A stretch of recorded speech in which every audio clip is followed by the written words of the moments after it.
It's great to be here, and it's fun to see this good crowd and all the great honors students. You should pose the questions, and then some of you should answer them, because you'll probably do a better job than I would. It was a few months ago, Maynard Phillips and his colleagues asked me to do the lecture, and they sent me an email, said, "What do you want to speak about?" And I was pretty relaxed about the idea of doing the speech, and I just sort of gave him a title of a set of comments that is about an issue that had been on my mind for a while. This issue of the American dream: is it strong? Is it slipping away? And then, 60 days later, I get this beautiful invitation in the mail, the Meyer lecture. I say, God, I think that's me. I think that's what I said I was going to do. And I opened it up, and then it said this title: The American Dream, Alive and Well, or Slipping Away. I thought, that sounds like a fascinating subject. I'm just sort of distressed that I'm the speaker about it. So I knew I had a lot of work to do and a lot of thinking to do to get ready. And I'm looking forward to at least providing you with some of my thoughts and getting some of yours. I asked my daughter what I should say when I opened up the invitation. She said, "Well, just act like you're giving me one of your life lessons." And I thought, well, I guess I must lecture her a little more than I thought. So let me just step back for a second, make a personal comment or two. I do feel a really strong connection to Rogers. I'm not really sure the first time I ever came up here. I think it was before I was ever involved in higher education when I worked for David Bourne at OU. I think I was a young kid, maybe came to the Will Rogers Memorial and the museum. But I do feel a strong affection and connection for what the school is doing and has done for so many decades, what President Rice and Mrs. Rice have been working on. But State Senators Sean Burridge and Stratton Taylor have shared with me the vision of Rogers over the past decade or so, and I've watched their pride in it as the institution has grown and become stronger and stronger, and I'm proud of it too. And there's a deeper quality when you stand in front of the statue of the soldier out front, and you realize the long history of service and dedication and common purpose in building our state and our country and the community. It's a nourishing vibe and a special place, and I'm pleased to be here to help it out, and or be a partner with you in the trajectory of Rogers. I also feel a connection to the namesake of the lecture, and I'm delighted to see that folks from the Frank Family Foundation are here. I didn't expect that. I knew well as a kind of a young kid the donor, Irv and Sharna, looked up to them to an immense amount, and Irv's stories about his uncle and his father and their role in state history was remarkable. Irv and my dad, who I lost a couple years ago, passed away, Simon Levit, were really the best of friends. And my mom, who's very much alive, the four of them, Irv, Sharna, my mom Rita, and my dad Cy, were all good buddies. And it's very sad to me to think about Irv and Sharna not being here, and my dad as well. But they're very much in my thoughts, and it makes me increasingly, the sense of privilege of being here to give this talk is very, very high. Speaking of family, President Rice did mention that my wife is here. I can't believe that Janet came from law school and her team. Thanks, Janet. If you were really smart, you would have had Janet give the lecture, because she's kind of the brains in the family. But I don't know. I'll probably have more jokes than she would, so that'll be okay. All right, so let's kind of get into it a little bit. Maybe start with the big question, or this issue of the American dream, what it is, what's at risk, etc. And maybe I'll put the honor students on the spot. If I knew their names, I could call on them maybe, but I won't do that. Don't worry. But if you were really pressed, you as students or anybody here, what is the special core American value? If you were asked by a young child, a foreign person studying the United States, a Martian who comes down from space, what is the secret special sauce, the special American value that distinguishes us from all other countries in the world, that is core to who we are as a people and how we look upon ourselves? So, that's kind of a theoretical question, an academic question, but really it's also the question that companies ask themselves, universities ask themselves: what's our special sauce? What's the thing about us that sets us apart from the others, the competition, that makes us great, that gives us our success, that we should invest in to really hone our edge in the marketplace or in the world? So if you're asking that to the United States of America, what is it? What are your major nominees? What's running through your mind? Democracy is probably one of them. Individual liberty. E pluribus unum, out of many one. Here in Rogers County, I might be the Second Amendment. I don't know. It's certainly a beloved part of our United States that people will say is our special extra edge.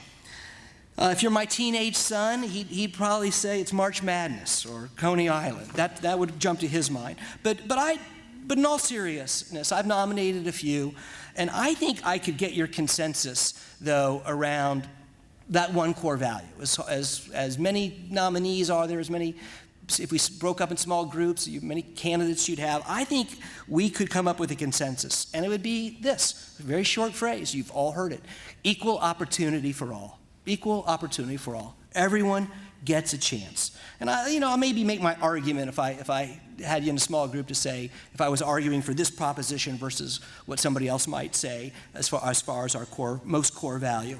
But look, it's the very first sentence in the Declaration of Independence. So you know it, but kind of listen to the sentence carefully, and for this concept of equal opportunity. It starts out, number one phrase, we hold these truths to be self-evident, that all men, sorry about the gender reference here, but that all men are created equal. There it is, first sentence. That they are endowed by their Creator with certain inalienable rights, that among these are the life, liberty, and the pursuit of happiness, that to secure these rights, governments are instituted among men, deriving their just powers from the consent of the governed. So we form our government deriving from the consent of the people for what? To achieve, to pursue these goals, protect our rights, because why? Because all men, and I would like to think that in their minds what they all really meant, all people are created equal. So if you unpack the argument, that's really what it's all about. So let's move on from our most founding document, the Declaration of Independence, or the document that got us rolling as a country, that set up our core values. What's the greatest, most important speech in our society that we think of as sort of refreshing the vision of the United States? I think we'd probably all agree at the Gettysburg Address. Let's start at its first paragraph. 77 years ago, our fathers brought forth on this continent a new nation, conceived in liberty and dedicated to the proposition that, you can all sing it together, all men are created equal. Again, the notion of equality of starting places, equality of inception, equality of life chances. But we know it beyond our speeches, whether it be the Martin Luther King speech as well, or our other founding documents. We know it even in our popular culture. The life trajectories that we study in grammar school of Ben Franklin coming to Philadelphia with nothing but his wheelbarrow, going up and down the streets of Philadelphia. The story of Henry Ford, the creation of our great American capitalist system in the 20th century. We read about the founder of WhatsApp, Ukrainian immigrant Jan Koum, who was on food stamps, and he sold to Facebook for $19 billion. Could one of you do that at Rogers in your honors program? That would be great. But that's our national story, in addition to what's in our documents. I'll make one last case for it being our founding American, or our core American pop culture value even. And I don't know, I may not get a consensus here about the greatest movie of all time in the United States. Maybe Scott Grauer would agree with me. I don't know. Is it Rocky? I think it's Rocky. It's the notion that by eating raw eggs and running up those stairs at the Philadelphia Museum of Art, anything is possible. And Rocky, I hope you kids know this, these students know this story. He wanted a shot. His goal was just to go the distance. Not necessarily about the end point. It's about having a chance. Not necessarily about being the title champion. It was the idea of getting a chance, having good values, showing restraint. You could get dignity, respect, in life success. And I don't know, I had a little fun. I was watching trailers of Rocky. So this is probably the only thing you're going to remember from the entire speech. I'm going to play you 30 seconds from the original trailer of the movie Rocky. Hopefully this is going to work. I guess you should hit it. 30 seconds.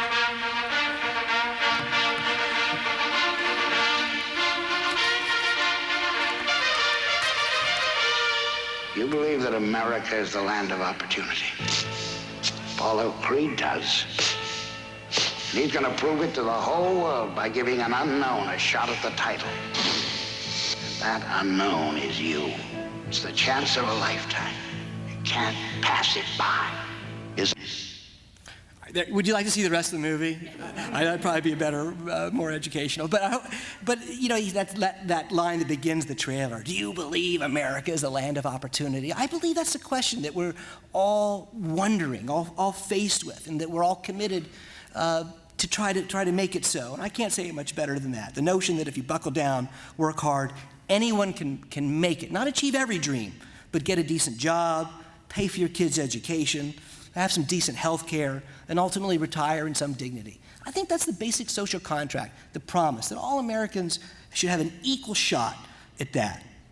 And it should be true, just to really reinforce it, no matter where you were born, no matter where you came from, no matter what zip code, whether it was North 61st in Lewis and Tulsa, where our life outcomes tend to be our worst in my community, or where I remember knocking some doors for Sean Burridge behind the Reesers, I think, in Claremore, where no matter what neighborhood it is, the richest part of Claremore, the richest part of Tulsa, the poorest part, we all ought to have a shot. So how are we doing? Okay, let's step back for a second. I want to really, in the course of these comments, ask two questions. How are we doing as far as achieving the American dream? And then what are some of the one or two things that are most correlated that we can do as a community to strengthen that vision we have of ourselves, that value we have? So how are we doing? Well, actually, as you might imagine, it's a pretty complicated question. You're going to get a lot of different answers to that. And I apologize a little bit in advance for throwing a few numbers out here, but I'm going to try to give you a sense of where we are as far as equality of opportunity, social mobility, economic outcomes here in the United States. So I did a little bit of research, and let me try to give you the best evidence that I can. So first of all, and some of these points get, I think, lost often in ideology, but I think it is absolutely undeniable that over the course of the last 25 years, we have become a far less equal country. So our division of distribution of income has changed massively. And I'm not focusing on that. I'm not arguing ultimately for equality of outcome, income equality. That's not the value pointing to, but I think it is an important data point. So let me give you some of that specific data. So since the 1970s, we've had a very aggressive trajectory change in our levels of income equality and income growth in the United States. So we had a period of great stability after the Depression and the Roaring 20s.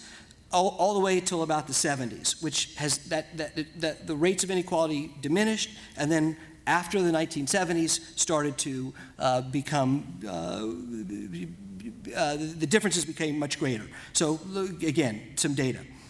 In 1928 really was the time that we had levels of inequality closest to what we have now. In 1928, according to the research, the top 1% of Americans earned 23.9% of pre-tax income, 24% for the top 1%.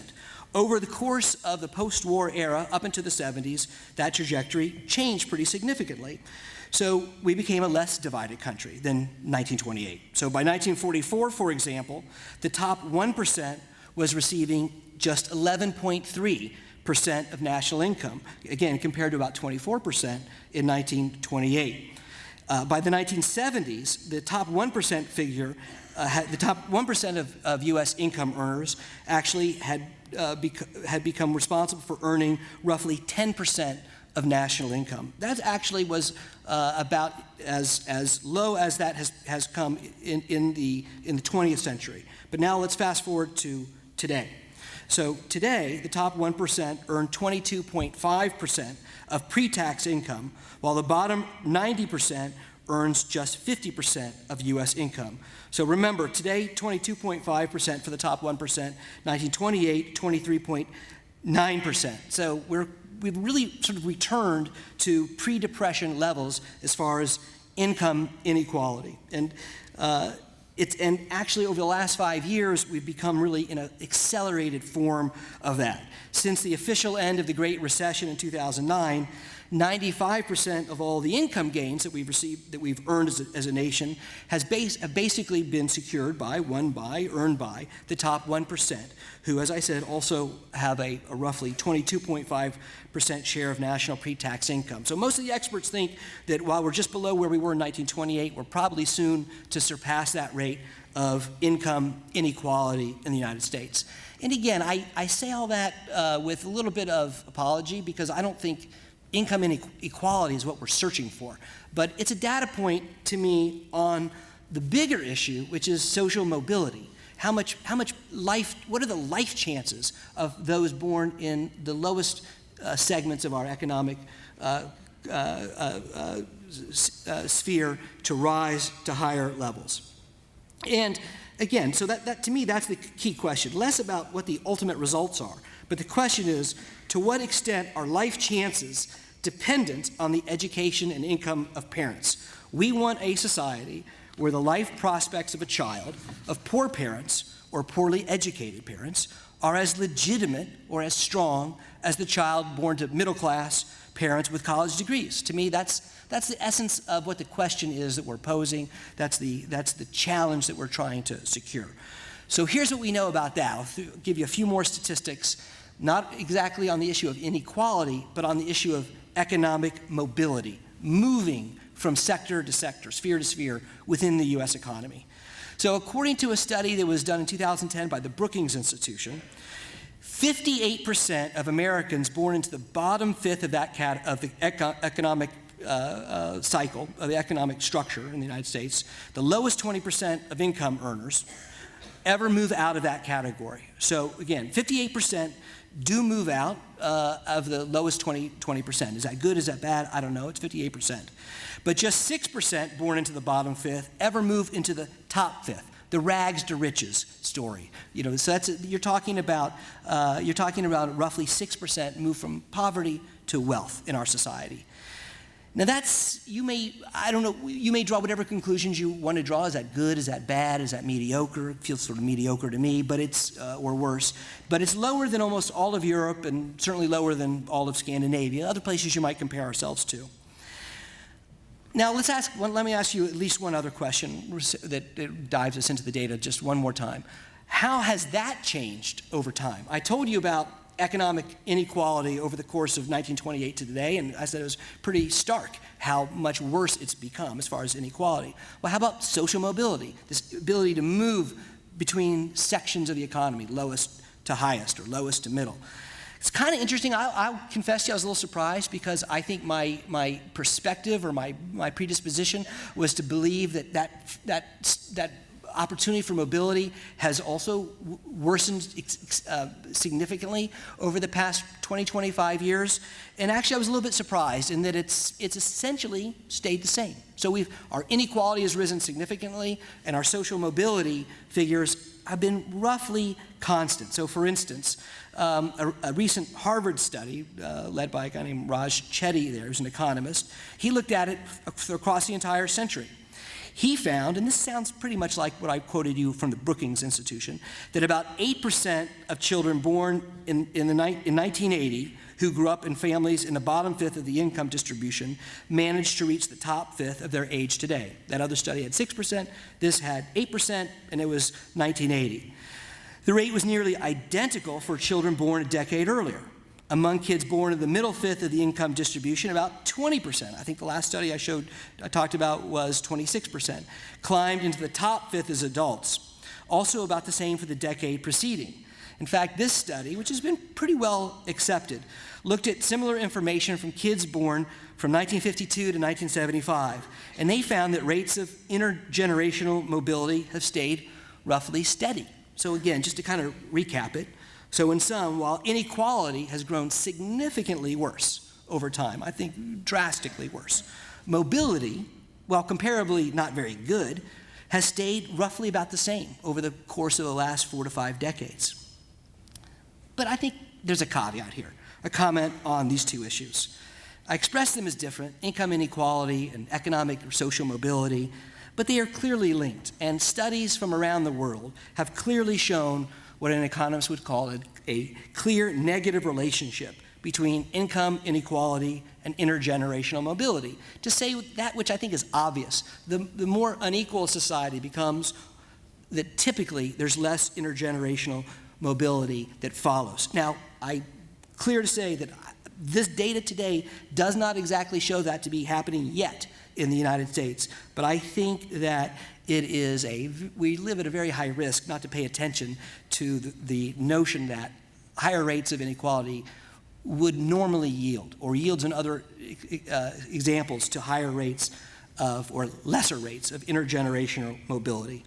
Just for fun, I'll show you one other chart that I thought was interesting. Some of the brilliant minds I saw call this the Great Gatsby curve, and because it deals so much with wealth and inequality. But basically what it does is, on the x-axis, you have this issue I was talking about of income inequality. So Denmark, there on the bottom, one of the most equal societies as far as economic results.